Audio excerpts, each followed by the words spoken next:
తాకట్లో ఉన్న బంగారాన్ని విడిపించి ఆ రోజున మార్కెట్ ధర కట్టి మిగిలిన డబ్బును మీకు అందిస్తుంది కొమ్మూరి గోల్డ్. వశిష్ఠ గారు, మీ పేరుకి తగ్గట్టుగా ఒక విశిష్టమైన విజయాన్ని సినిమా పరిశ్రమకి అవసరం. చిరంజీవి గారి విజయం సినిమా పరిశ్రమకి అవసరం. నాకు అవసరం సార్. ఫస్ట్ నాకు చిరంజీవి గారికి ఇంకో సినిమా ఆయన వెళ్ళిపోతుంటారు, ఆయన వెళ్ళిపోతుంటారు ఫ్లో. అవును, ఒక ప్రవాహం, అది ప్రవాహం, అది జీవనది. సినిమా ఇండస్ట్రీ కూడా కాదు, ఒకటి పోతే ఇంకొకటి, ఇంకోటి పోతే ఇంకోటి వస్తుంటాడు. బట్ ఈ సినిమా నాకు అవసరం. కరెక్ట్. చిరంజీవి గారు అన్నది ఒక జీవనది. ఆయన ఒక అవకాశం ఇచ్చారు, ఇది నేను ప్రూవ్ చేసుకుంటే నాకు ఇంకో సినిమా ఉంటుంది. ఎస్. ఇప్పుడు అంతా వన్ డే మ్యాచెస్. ఈ సినిమా ఆడితే నెక్స్ట్ డే నువ్వు ఉంటావు, ఆడపోతే నేను మర్చిపోయి ఇంకోటి వెళ్ళిపోతారు. అంతే అంతే. ఇక్కడ ఎప్పుడైనా కూడా సెక్స్ every Friday sir life change అయిపోతే. Yes yes. మీ ఈ ఫ్రైడే మీ లైఫ్లో ఎప్పుడు మారకూడదని కోరుకుంటున్నాం. Thank you sir. ఫ్రైడే స్టేబుల్గా, స్టడీగా, ఫిక్స్డ్గా అది మీ లైఫ్లో మళ్ళీ నెక్స్ట్ ఇయర్ సంక్రాంతి అనేది ఒక రికార్డ్ బ్రేకింగ్ ఇన్సిడెంటే. అంటే ప్రతి ఫ్రైడే ఎక్కడో దిక్కుని ఏదో డైరెక్ట్ టెన్షనే. అవును కదా, అవును కదా. ఇప్పుడు ఈ మధ్య రోజుల్లో మీరు చూసిన సినిమాలు ఏంటి? అన్నీ చూసాను సార్. యానిమల్ చూసారా? ఓకే. మిమ్మల్ని బాగా ఇంప్రెస్ చేసిన సినిమా ఏంటండి? ఎందుకంటే మీదంతా ఫ్యాంటసీ మైండ్ సెట్ మీది. ఈ మధ్య రోజుల్లో వచ్చిన వాటిలో విరూపాక్ష కొంచెం అది కొంచెం నాకు భయం వేసింది సార్. హర్రర్ సినిమా నాకు కొంచెం భయం ఎక్కువ. అవునా? హర్రర్ సినిమాలు దెయ్యాలంటే నాకు కొంచెం భయం. నేను కళ్ళు మూసుకుని చెవులు మూసుకుని చూస్తాను సినిమా ఒకసారి. ఆ సౌండ్స్, ఆర్ఆర్లు. ఓకే. నాకు భయం బేసికల్గా దెయ్యాలు ఇవన్నీ అంటే. బట్ విరూపాక్ష బాగా నచ్చింది. అవునా? ఓకే. ఇంకేం సినిమాలు చూసారు ఈ మధ్య మీరు? తెలుగులో అన్నీ చూసాను sir. Okay. So you don't follow any Hindi films కానీ, లేకపోతే హాలీవుడ్ మేకింగ్, హాలీవుడ్ స్టైల్స్, ఆ టెక్నాలజీ? సార్ టెక్నాలజీ అది ఫాలో అవుతాము, హాలీవుడ్ సినిమాస్ చూస్తాం సార్. చూడట్లేదు ఇదే పీకుతున్నాను అని చెప్పి నేను చెప్పను, కానీ హాలీవుడ్ సినిమాలు చూస్తాను, ఇన్స్పైర్ అవుతాను, నచ్చి లేపేస్తాను. అవునా? అటు నీట్గా మార్చుకుని చేస్తాం సార్. ఎవరైనా సరే ఇన్స్పైర్ అవుతాం సార్. అవును. ఏదో ఎక్కడో దిక్కు ఎవరు తీసుకోకపోతే ఏది రాదు. అవును. సో డెఫినెట్గా హిందీ సినిమాలు చాలా తక్కువ చూస్తాను సార్ నేను. అవునా? హిందీ చాలా తక్కువ చూస్తాను, తమిళ్ ఎక్కువ చూస్తాను. అదే అంత తమిళ్ బేస్ కదా మీరు. మీరేంటి మన అందరూ తమిళ్ ఎక్కువ చూస్తాను, తెలుగు అన్నీ చూస్తాను, హాలీవుడ్ ఫిల్మ్స్ అన్నీ చూస్తాను. ఓకే. అన్ని చూడలే, ఫ్యాంటసీ ఫిల్మ్స్ చూస్తాను ఎక్కువ. ఫ్యాంటసీ ఎక్కువ డిస్నీ కార్టూన్స్ అవి ఎక్కువ ఫాలో అవుతాను. ఓకే. సో మీరు ఓవరాల్గా మీరు ఇందాక మొట్టమొదటి ఇంటర్వ్యూ ప్రారంభించినప్పుడు ఏంటంటే నేను ఎక్కువగా ఎన్టీ రామారావు, విట్లాచారి గారు, కాంతారావు గారి సినిమాలు చూసాను. ఎక్కువ చూసే సినిమాలు అవి చూసి పెరిగాను నేను ఎక్కువ. నాకు బాగా ఇష్టం అవి. అవును. అంటే మీరు అడిగారు తీసుకోరా అంటే రీసెంట్గా అంటే నేను రీసెంట్ చూస్తాను. అదే అట్ ఎ సర్టన్ స్టేజ్కి వచ్చాకే ఎనీబడి విల్ బి ఎక్స్పోజ్డ్. ఇది వరల్డ్ సినిమా. నేను ఎక్కువ చూసేది animated films. Animated cartoons, animated ఎక్కువ చూస్తాను. దాని నుంచి మీరు ఏం నేర్చుకున్నారండి జనరల్గా ఒక డైరెక్టర్గా? సార్ యానిమేషన్ సినిమాల్లో ఏమవుతుందంటే ఇమాజినేషన్ చాలా బ్రాడ్గా ఉంటుంది. మనం లైవ్లో మేకింగ్ చేయలేనివి వాళ్ళందరూ మేకింగ్ చేసి చూపిస్తారు. థాట్ కూడా అవుట్ ఆఫ్ బాక్స్లోకి వెళ్ళిపోతారు. అవును. మీరు టామ్ అండ్ జెర్రీ చూస్తే రెండు ఈ సీ ఉంటుంది, అటు ఇటు ల్యాండ్ ఉంటుంది. మామూలుగా అయితే మనం దాటాలి, లేదా బోట్ వేసుకెళ్ళాలి, స్విమ్మింగ్ చేసుకుంటూ వెళ్ళాలి, లేదా దూకాలి. ఇటు నుంచి తాడేసి ఆ ల్యాండ్ ఇటు లాగేసి నడుచుకుంటూ వెళ్ళిపోతాడు. ల్యాండ్ లాగేస్తారు. అది మనం ఎంజాయ్ చేస్తాం. సో ఇలాంటివి ఉంటాయి. అవును, కరెక్ట్. చాలా ఈజీగా చేసేస్తారు వాళ్ళు, which are impossible to execute. పిల్లలకి అది బాగా నచ్చుద్ది. పిల్లలకి కానీ పెద్దవాళ్ళకి కొంచెం మనశ్శాంతిగా పీస్ఫుల్గా చూడొచ్చు. మనం కూడా నవ్వుకుంటాం అవి చూసి.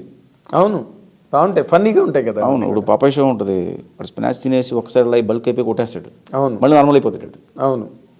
వాడు ఇప్పుడు ఆ బాక్స్ ఎక్కడ ఉంది కూడా తెలియదు మనకి. కరెక్ట్. పాకెట్లో వచ్చిన డబ్బా తీసి మింగుతాడు. అవును. దాంతో వాడు పవర్ వస్తుంది, అక్కడ కొడతాడు సడన్గా ఎక్కడికో.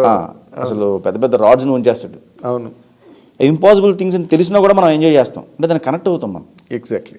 ఫన్ కదా. అవును, ఫన్కి ఎక్కువగా కనెక్ట్ అవుతాం మనం. లాజిక్ ఉండదు సార్, మ్యాజిక్ తప్పితే ఇట్లా. ఎస్, లాజిక్కే ఉంటుంది. లాజిక్ ఉండదు, మ్యాజిక్కే ఉంటుంది. ఎగ్జాక్ట్లీ. సో మ్యాజిక్ అనేది ప్రతి వాళ్ళకి ఇష్టం. ఇప్పుడు జగదేకుడు అతిలోక సుందరి 2 నేను చెయ్యాలని ఉందని, లేకపోతే అలాంటి స్టేట్మెంట్లు ఎక్కడో సోషల్ మీడియాలో నాకు కనిపించేయండి. లేదు సార్, నేను ఎక్కడ ఎప్పుడు దాన్ని 2 చేయాలని కానీ ఎప్పుడు స్టేట్మెంట్ ఇవ్వలేదు. రామ్ చరణ్ గారితో బాహుబలి లాంటి సినిమా చేయాలి అసలు. నన్ను ర్యాపిడ్గా అడిగిన క్వశ్చన్స్లో చిరంజీవి గారితో అవకాశం వస్తే ఎలాంటి సినిమా చేస్తారు అంటే ఆ టైంలో నేను చెప్పింది ఏంటంటే జయదేవుడు అతలకు సుందర్ లాంటి సినిమా చేస్తానండి, ఫ్యాంటసీ సినిమా, పిల్లలందరికీ నచ్చేలాంటి ఒక సినిమా చేస్తానని చెప్పాను. ఓకే. దానికి వేరే రకంగా తమ్నైల్స్ పెట్టి రాశారు. ఓకే.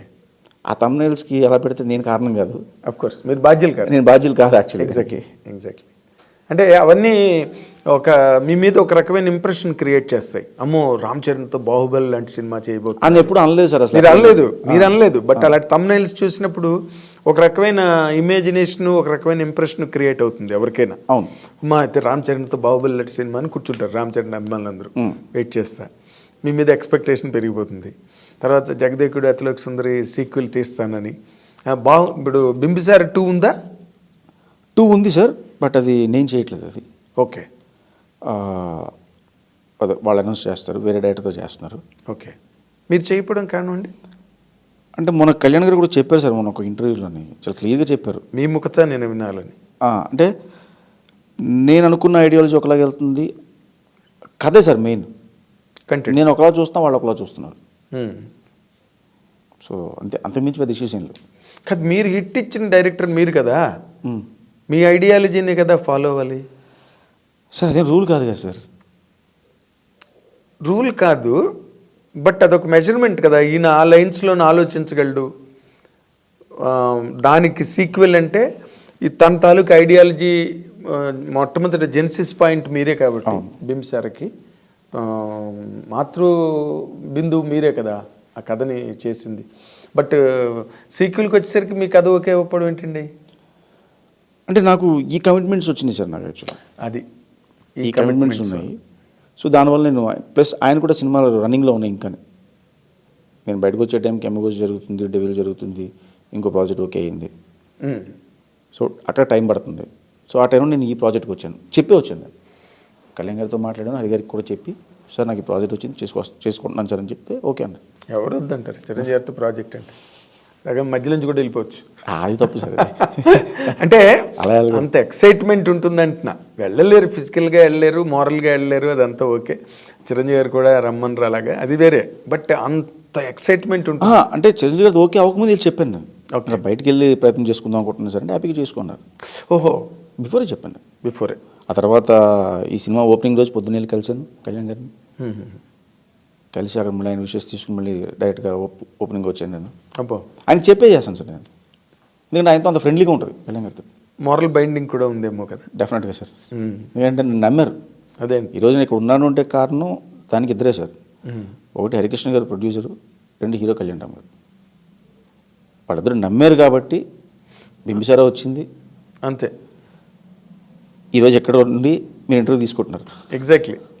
ఇప్పుడు ఓకే నా ఫ్రెండ్ కొడుకుగా మీ మీద నాకు చిన్నప్పటి నుంచి ఉండే అభిమానము లేకపోతే ఆ ఇష్టమో అది వేరే.